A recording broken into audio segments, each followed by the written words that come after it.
би ингээл арилж байгаа хаацсан. Тэгээд би тэгээд Facebook дээр би тэгээд пост оруулсан байсан шүү дээ. Алдгаас айж байгаа бол бас олж чадахгүй гээд тэгээд ягаад ч ингээд 5 өдрийг сэтгэл зүй нэг тийм хоёрцсон байдаг болохоор ингээд за сайн байна guys бүгдэнд нь амралтай өдөр өндөр бай. Тэгээд week 32 өргөж байна. За тэгээд сая 7 сар дууссан. Тэгээд шинэ сар 8 сар эхэлж байна. За би өнгөрсөн 7 хоногт долларыг ерөөхдөө дээшээ гэж ярьсан. За тэгээд богино хугацаанд би 101 595 өдрөгээ цэг харжсан. За тэр цэг рүү арилцсан. За тэгээд тэгтээ доошоо хүчтэй амралтын хөдөлгөөн өнгөрсөн 7 хоногт доллар дээр орж ирсэн тийм. Би ерөөхдөө бол нэлээд дээшээ 101 977 өдрөгээд арилцсан гэж ярьсан. За тэгээд өнгөрсөн 7 хоногт доошоо амралтын хөдөлгөөн орж ирээд хаа хүртэл арилцсан бэ гэвэл за энд weekly chart харагдаж байна. За хэдүүлээ шинэ сар эхэлж байгаа юм чинь monthly analysis хийх хэрэгтэй тийм. За monthly chart руу ороо. За monthly charts дээр энд нэг би gap байгаа гэж ярьжсэн. За энэ gap маань дэшээ ер нь price support хийгээд явах магадaltaй гэдэг. За тэгээд өнгөрсөн 7 хоногт хаана арилжаад хаагдсан бэ гэвэл за энд нэг хар candle аваад энэ доошоо хаагдсан. За энэ хар candle-ийн одоо opening price буюу одоо бидний нэг order block гэж нэрлэдэг monthly. За monthly order block төр хэрэг хаагдсан байна. За тэгээд энэ price ерөөхдөө дэмжлэгийн бүс болно гэж би бодож байна. За тэгээд эндээсээ дэшээ өсөлтийн хөдөлгөөнөд дэшээ өргөжлээд явах боломжтой гэж харж байгаа. За тэгээд яг хэрвээ энэ цэгийг авах юм бол 938 гэдэг цэглүү доош харилцаад тэрний доор хаагдах юм бол эсрэгээрээ доллар бүл ер нь бол дэшээ хөдөлгөөнөд дууссан байх магадaltaй гэж үзнэ. За тэр болтол одоо долларыг дэшээ гэж стил харсаар л байх хэрэгтэй. Яг гоо миний анализын арга барилын үднэс.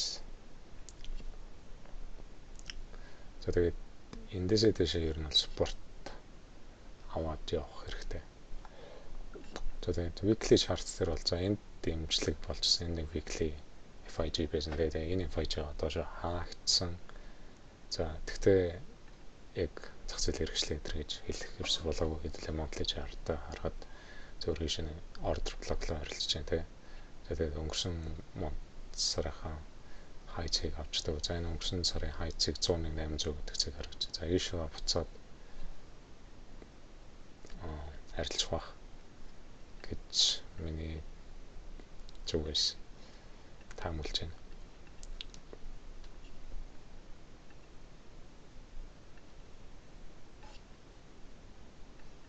За энэ цэглээ харилцсан юм чинь одоо юм хэрэггүй. За энэ бол өнгөрсөн сарын high цэг байна. За доллар нэг юм хэрэггүй. За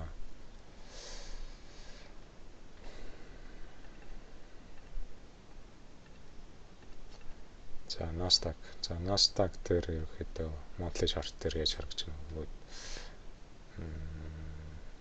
За өнгөрсөн 7 сар ингэж хаагдсан. Тэгээд шинэ сар нэг тэгээд саяны одоо ч 8 сарын 2 тань 8 сарын 2 за 8 сарын 1 за өнгөрсөн шинэ сарын candle бол ингэж доошоо энд нэг monthly FIG байгаа.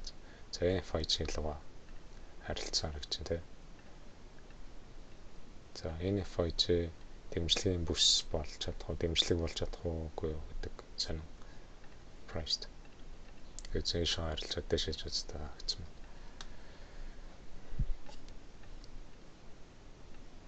За тэгээд weekly chart дээр болохоор за би энэ gap-ыг доор ингээд хаагдвал ер нь доошоо хөдөлгөөнөд орж ирнэ гэсэн. Ер нь доошоо өнгөрсөн 7 хоногт арилцсан. Гэхдээ доошоо аюу уртч уудтаад энэ дээр хаагдсан байна тийм. Тэгэхээр ерөнхийдөө яг баталгаажаагүй гэсэн.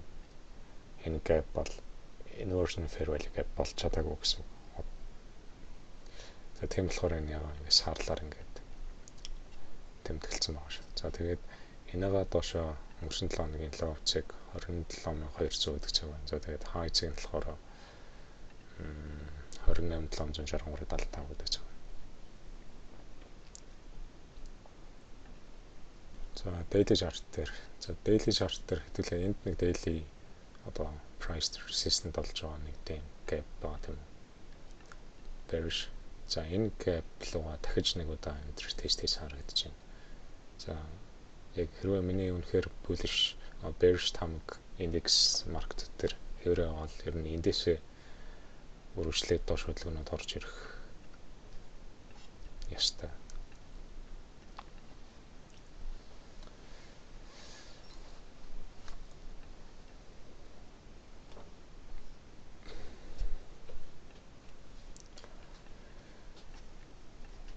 За S&P Nasdaq-ыг бодвол илүү жоохон bullish байгаа. За Nasdaq дээр бол өнгөрсөн сарын лоуцыг авцсан байсан тийм үү, арилжсан байсан тийм. Тэгсэн S&P дээр арилжаагүй харагдаж байгаа. Тэгэхээр S&P илүү хүчтэй байна гэсэн үг дээшээ. Тэгээд Nasdaq илүү сул байна гэсэн. За тэгээд доошо хамаг маань яг хэрвээ үнэхээр зах зээл доошо хэвээр аваад өнгөрсөн сарын лоуцыг тоглох байх гэж бодож байна.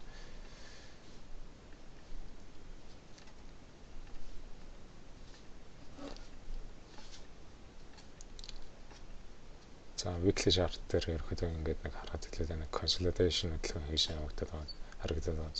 Тэгээд яваа зүгээр retail logic-оор бол ингээд ингэснээ ингээд нэг тийм bullish flag шиг юм харагдаж байгаа тийм.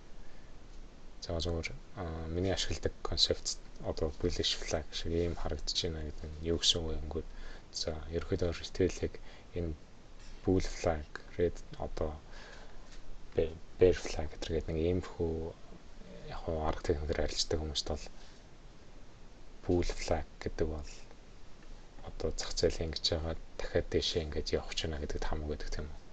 За зөвхөн миний одоо арилжааны арга техникт бол энэ бол зөвхөн би ингэж trap гэж боддог. Тэгээд зөвхөн ингэж одоо маш олон арилжаачд, retail арилжаачд ингэж за price дэшээ явах чинь гэж бодож байгаа. Гэхдээ эсрэгээрээ доош хөдөлгөөн орж ирэх магадaltaй. Яг хөө retail гэж ярьж байгаа бид зөвхөн retail арилжаа чинь л та. Гэхдээ яг зөвхөн ихэнх хүмүүс ихэд бол энэ аргаар арилждаг. За тэгээд яг хөө эндээсээ ол уналтын хөдөлгөөн би өргөслөнэ л гэж таамаглаж байна. За daily chart дээр хэдүүлээ энд нэг resist болж исэн юм байсан. За тэгээд 3 дахь доошоо хүчтэй унаад тэгээд би энэ лоуцыг энэ intermediate лоуцыг аамаа гэсэн. За энэ цэглэн одоо авталсан тэгснэ 4 дахьд ингээд reversal болоод дэше хүчтэй хөдөлгөөнөд орж ирсэн тийм. За тэгээ миний хувьд бол энэ уналтын хөдөлгөөнүүд ер нь өргөжлөн гэж бодож байгаа. Тэгээд доллар индекс дээр бас өсөлтийн хөдөлгөөн эсрэгээрээ өргөжлөн гэж бодож байгаа. Тэгэхдээ ямиг яаж мэдхөө хэдүүлээ харчлаа. Реклам дэх зах зээл нэгдээд илүү тодорхой чиг баримж өгөх баг. Тэгтээ яг зүгээр яг зах зээл бол таамаглахад яг ингээд таамаг төвшүүлж ингээд анализ хийхэд бол нэлээд тийм жоохон хүндрэлтэй байгаад байгаа гэдэг та нар одоо өөрсдөө бас мэдэрч байгаа харилцаа хийж байгаа хүмүүс яг тэгвэл дайны нөхцөл байдалтай холбоотой маш тийм одоо ширүүн хөдөлгөөнүүд огцсон тийм хөдөлгөөнүүд бол аюул их орж ирж байгаа. За gold дээр хэдүүлээ энд нэг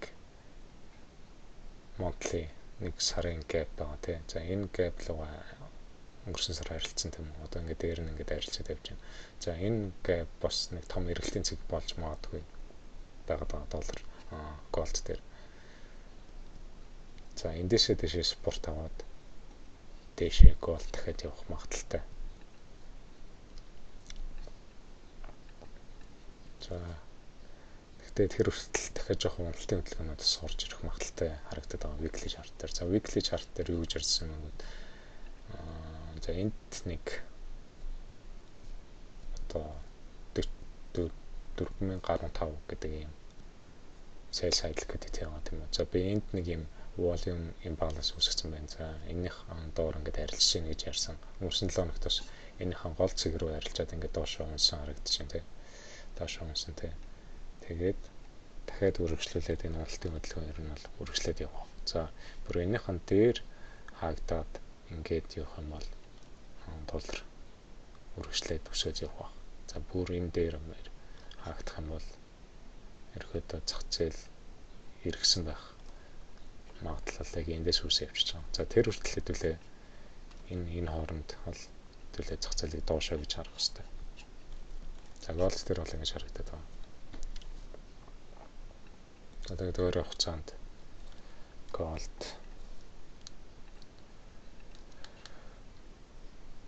$4054 тэгээд 4015 гэсэн цэгүүд лөө арилжих магадaltaй харагдаж байна.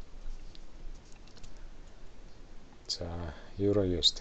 За euro USD дээр яг доллар саяхан доош унсантай холбоотой euro USD бас дэшээ өссөн тий. За тэнгуүнд хэдүүлээ monthly chart дээр юу харагдж байна. За monthly chart дээр би бол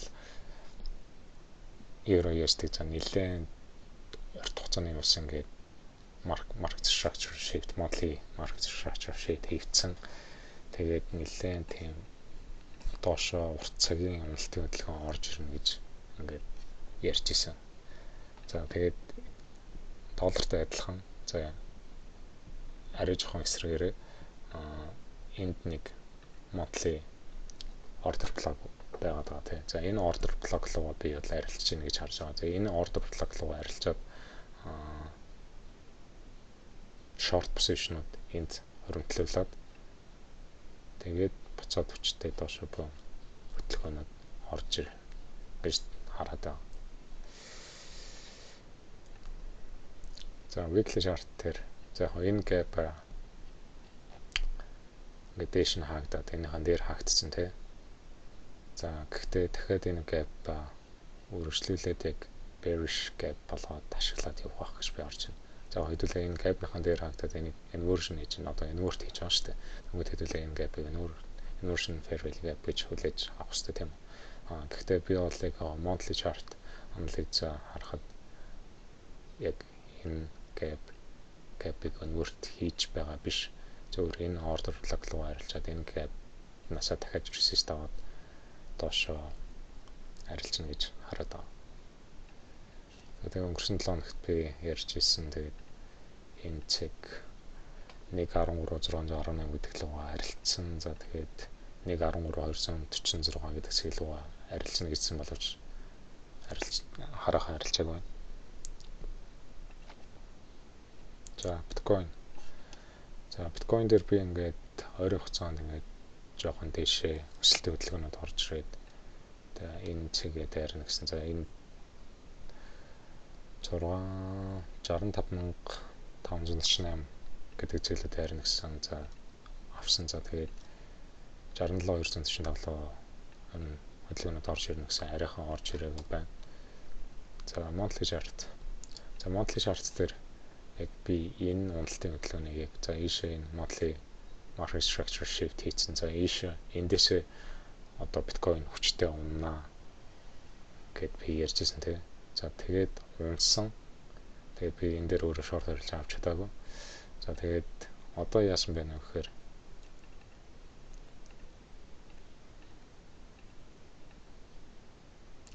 Одоо энд нэг дахиад нэг FIG үүсгэсэн байна. За энэ FIG руу арилжаад тэгээд энэ monthly өнгөрсөн сарынхаа high цэгийг аваад тэгээд дахиад доош бодлогоо орж ирэх. За энд бол second stage distribution буюу одоо 2 дахь удаагийн одоо smart money одоо market maker-ууд энд бол дахиад short position хөрөнгөлүүлэх чинь гэж би харж байгаа. За тэгээд энэ хэд гэсэн цаг өнгөрсөн сарын хай цаг. За би энийг авчи. Тэгвэл энэ харагдахгүй. 66,890 гэдэг цэглэг ер нь бол арилжах магадaltaй. За тийшээ арилжахгүй ч доошоо ингэж явчих болно. За тэгэх юм бол маркет илүү сул байна гэж харна тэгээд. Гэхдээ яг ийшээ нэлээд арилжаад ийшээ шорт позицуудын төхөөрөмтлүүлж байгаа. Тэгээд доошоо ингэж явбал илүү таатай. Энэ цэгээс бид нар бас шорт арилжаануудаа харж болно гэсэн. За биткойн дээр юм байна.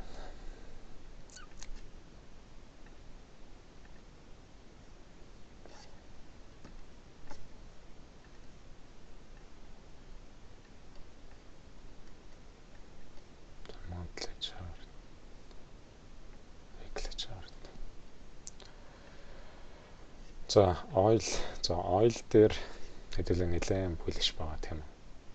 За би энэ каблогоо өмнө арилцсан гэж ярьсан. За monthly chart дээр энд нэг ийм liquidity void байсан байна. За энэ liquidity void руу арилжаад тэгээд дэшээ ингээд хүчтэй хөдөлгөөн орж ирж байна. За энэ өнгөрсөн сарын хайцыг monthly хайцыг харагч байна. За ийшээ бол би арилжна гэж харж байгаа.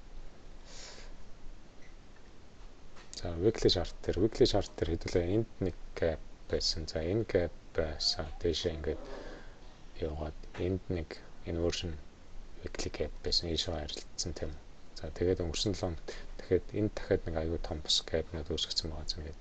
За энэ каблог ингээд өнгөрсөн 7 хоногт зүйдтэй харилцсан харагдаж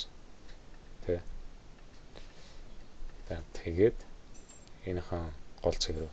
За эндээсээ үргэлжлүүлээ төсөлтийн хөдөлгөөнүүд бол орж ирэх байх гэж би таамаглаж байна. За энэ өнгөрсөн 7 хоногийн хай цэг 90 биш. Тэрний өнгөрсөн 7 хоног шүү. 93.50 гэдэг цэг байна. За энэ цэг рүү дэшээ арилжаа. Тэгээд өнгөрсөн сарынхаа хай цэг 97 гэдэг цэг рүү дэшээр нь арилжаад явах байх гэж харж байгаа. Тэгээд би доллар дээр ойл дээр ерөөхдөө бол bullish байгаа. Яг үл дайны нөхцөл байдал хэцүү байгаа. Тэгээд тийм болохоор ойлын газрын төсний үн би өсөх байхаа гэж ярьж ирсэн. За тэгээд хэдүүлээ өөрсдөө ч Монголын жишээн дээр явчихсан. Яг нөхцөл байдал ямар байгааг машин ундаг хүмүүс нь мэдэрч байгаа. Бензин доочрлоод бензин олдохгүй байгаа.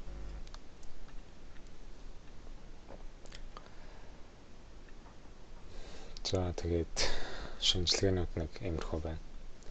За тэгээд өнгөрсөн 7 хоногт ямар арилжаа авсан бэ гэдгээ нэг дүгнээ ярьчээ.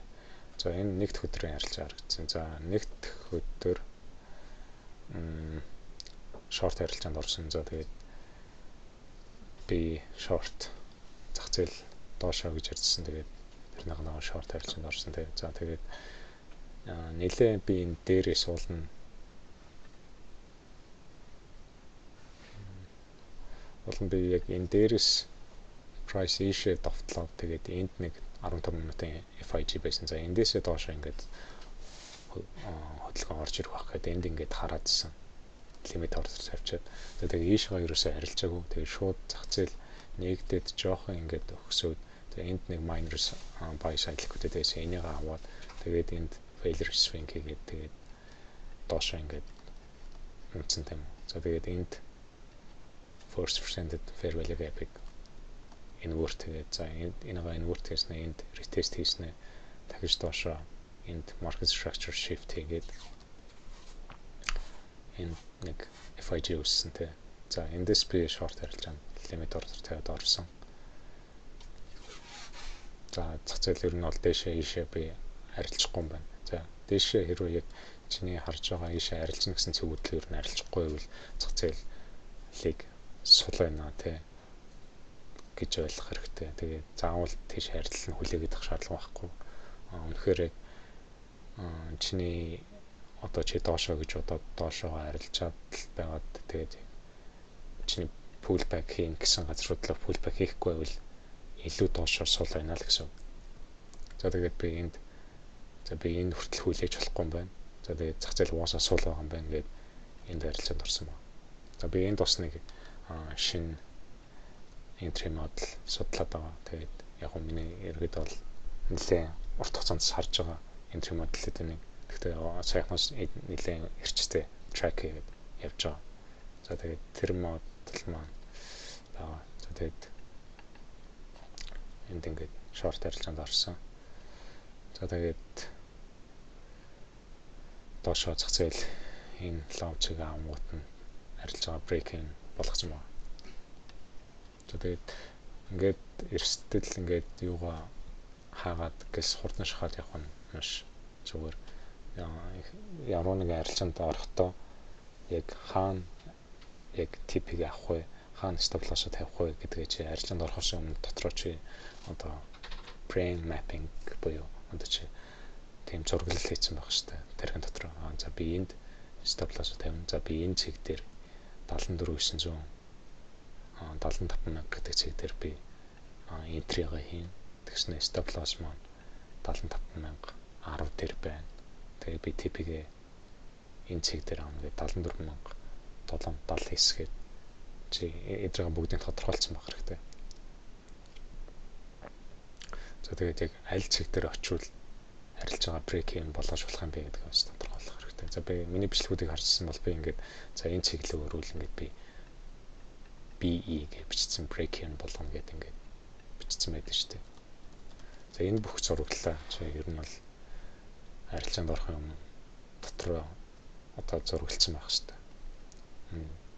Хаана ашиг авах, хаана стоп-лоссоо тавих, хизээ арилж байгаа брейкинг болгох гэдэг үү. За тэгээд арилжаа амжилттай байсан. Тэгээд нэг өдөр нэг арилжаа тэгээд болсон. Тэгээд хэрвээ нэг арилжаа аваад тэр арилжаа чинь winning trade байх юм бол дахиж арилжах ерөөсөн ямар шаардлага байхгүй. Тэр өдрөөс шууд зогсоож явах хэрэгтэй. За 2 дахь өдөр. За 2 дахь өдөр ерөөхдөө бол яг амар адилхан өдөр зургалтай. Ер нь адилхан сетап пар арилжаанд орсон. За энд 5 минутын чар дарагдсан. За энд daily одоо би ярьсан энэ gap-ныхан доор ингээд хаагдвал би ингээд энэ resist болоод арилжаанд орно гэж ярьсан дээ. За би харуулъя. За MS daily chart дээр энэ одоо тэр 5 минутын юм дээр харагдчихсан daily gap бол энэ аа. За тэгээд би эндээс ингээд short арилжаанд аваад байсан. За тэгээд энэ gap руу арилжаад тэгээд доошоо зах зээл market structure and shift хийгээд тэгээд энэ 5 минутын FI байгаа инверт тэгээд энд бас инверт хийгээд тэгээд би энэ дээшээ энэ инверт хийснээс ерөнхийдөө бол арилжаанд орё гэж бодсон боловч за зах зээл нэлээд доошоо сул хүчтэй унж байгаа харагдаад байна. За тэгээд хоёр дахь энтри боломж маань энд юм байна гэдэг энд арилжаанд орсон байна. 5 минутын шарт дээр. За тэгээд энэ лав цэг рүү татлах байх гэж хараад 122.50 гэдэг юм дээр 74.19 гэдэг цэг дээр ашиг авъя гэж тооцоолжсэн. За тэгээд эрсдэл 1% эрсдэл. За тэгээд энэ наацхан энэ ийшээ арилжангууд нь base stop-loss break-in болгоцсон тийм. За ер нь бол энд ийшээ арилжвал base stop-loss break-in болгоцсон гэж бодож исэн болохоор л би бодсон одоо төлөвсөн планыхаа дагуу ингэж stop-loss break-in болгосон гэсэн. За тэгээд энд break-in болгосон. Тэгээд доош нь нэлээд ер нь бол явсан. За тэгээд энэ наацхан цэгийг авцсан тийм. За тэгээд энэ дээр би дахиад нэг адилхан алдаагаа давтаж байгаа харагдаж байгаа. Яг би $100 TP ингээд авна гэд дандаа тэгж автоматар тавьчихъя гэх ингээд бодчихсон боловч дахиад ингээд шуналтаад яваад зөөцсөн те. За энэ дээр $125 TP авах боломжтой байсан. За ийшээ арилжсан байгаа. Тэгтээ би ингээд дахиад шуналтаад доошоо бас зөөцсөн харагдаж байна. За тэгээд яг өөрийгөө яг тэгж ингэж жоохон буруу юм ярьснаас өөр хийгээд шүү гэдэг яг төлөвлснөөс өөр хийгээд шүү гэдэг яг анзаараад тэгээд яг дотроос зөрчилдөд тэгээд тэрийг мэдж байгаа ч гэсэн. За тэгээд тэрийг би яг зүгээр stop loss менежментээр зохицуулъя гээд за шууд дариухан одоо энэ цэгийг доошоо арилж аваад нь би шууд одоо би $100 ашиг шууд ингээд төгжчихсэн байна. За тэгээд энээсээ доошоо яваад $160 TP хөрвүүлсэн л за эсвэл тэгээд болохгүй бол ингээд би ингээд арилжаанаас гарсан ч гэсэн би ингээд ашигаа банклцсан тийм үү. Тэгээд маш хурдан ингэж ерөөхдөө бол ингэж шахсан байна. Тэгээд шахсан маань зөвч байсан. Тэгээд ингээд буцаад ингээд намайг арилжаан зоргоод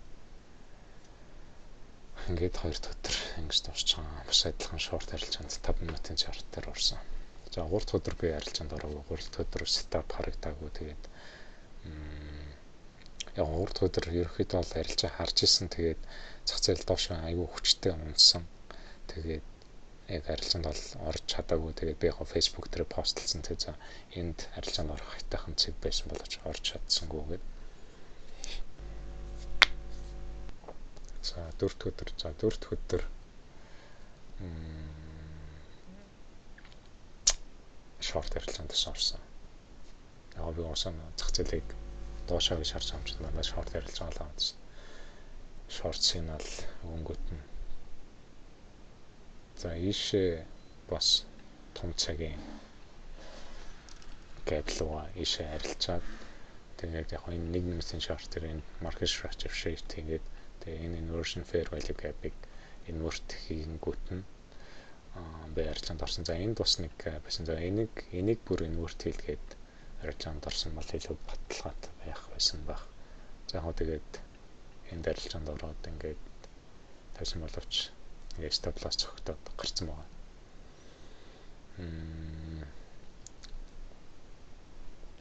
За тэгээд зах зээл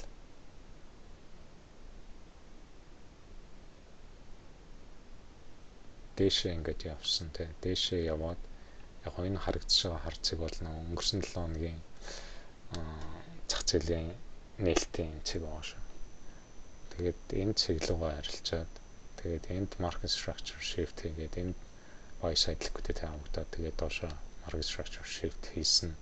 Тэгээд би энд нэлээд доор болон би энд оролцоо хийж байгаа шүү. Тэгсээ чинь ингээд нэгэн доор оролт хийсэн байна. Яг энд оролтоо алдсан. Тэгтээ би энд яг лимит ордер тавьсан байсан. Тэгээ яг хурж чадаагүй ингэж явсан. Тэнгүүд нь яг chase хийгээд ингээд доор орсон байна. За тэгээд нэгэн доор арилжаанд орсон болохоор ингээд жоохон эрсдлээ маш хурдан хаа игээд ингээд stop loss ингээд багасгасан байгаа. За тэгээд энд бүр break even болгосон байгаа би арилж байгаа. За уусаа яг том цагийн зургал дээр илүү bearish биш bullish харагдадсан болохоор. За тэгээд энд ингээд арилж байгаа эрсдэлгүй болгоцсон. За тэгсэн боловч энд ингээд break even цогтод хаагдсан. За гэхдээ ингээд сүүлд харахад ингээд миний яг TP аавна гэж харж ирсэн дээр за би 73999 гэдэг дээр TP аавна гэж ярьсан. Яг энэ хоёр логийн дор. Тэгээд 73999 лөө ингээд арилжаад тэрнээс ингээд дэш явсан байна.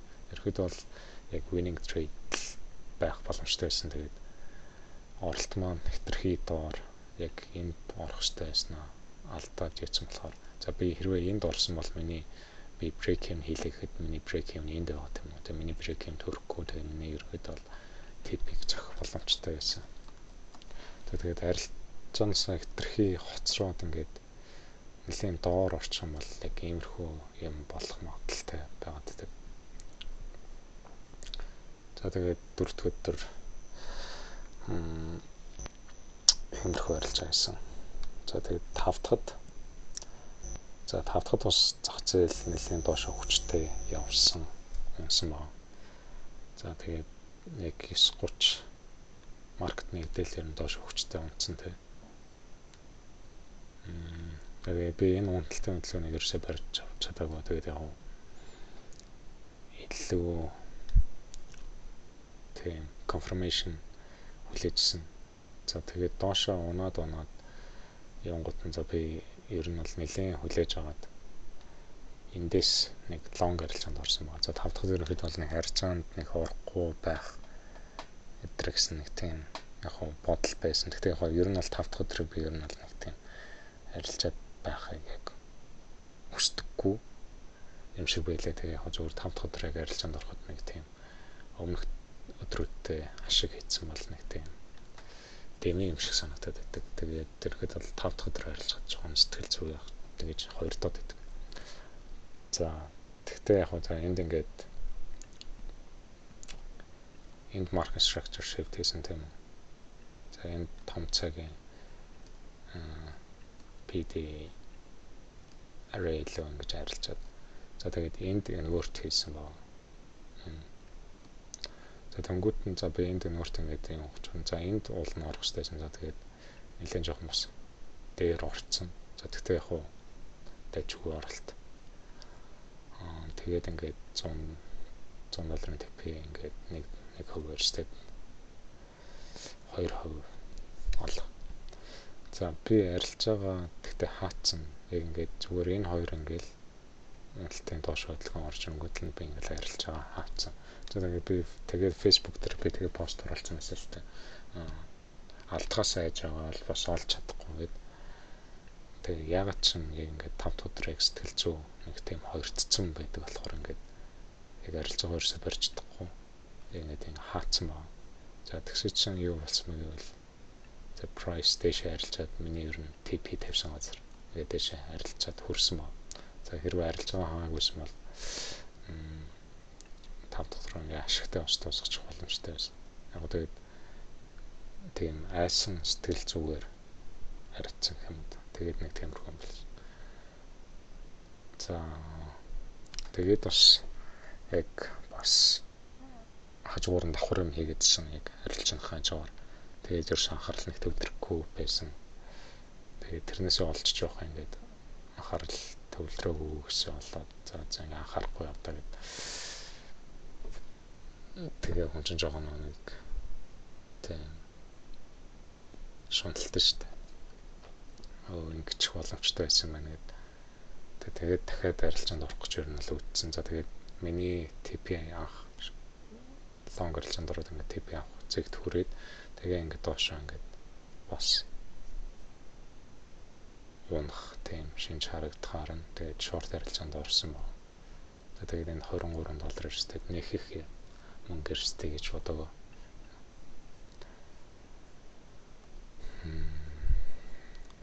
Тэгээд энэ ингээд stop loss цогтоод ингээд гарсан байна. За тэгээд 5 дахь өдөр нэг иймэрхүү нэг доллар эрсдэлгүй. Тэгтээ ерөөхдөө бол яг 5 дахь өдөр winning өдөр байж болох байсан ч гэсэн ингээд яг жоохон сэтгэл зүйн айсан тийм сэтгэл зүйтэй арилж байгаа миний TP төрөөс өмнө ингээд хаацсан байна. За тэгтээ энэ 7 хоногт ерөөхдөө бол нэмэх ногоон дуусгасан. Тэгээд 2 өдөр winning trade гэсэн зэрэг тэгээд 4 дахь 5 дахь өдөр losing trade хийсэн. За тэгээд нэг юмрхон guys, хэрэгтэй хоногт уулзъя. Bye.